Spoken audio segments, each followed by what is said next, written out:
Hi everyone, welcome back to our YouTube channel, and in this video we are going to talk about how you can disable webcam in your laptop, and it will be an step-by-step video. So without any further ado, let's get started. So here, if you go to the camera, you will find out that your webcam is available in your laptop. So right now I am on my desktop. So in desktop usually we don't have any webcam, so we are not able to see our image here. But when you are in laptops, the procedure will be the similar. So here you just need to be search device manager.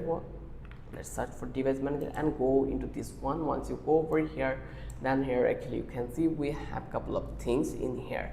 Similarly, you will find out the camera one from that place. So here let's find it out. Audio, this is the audio computer.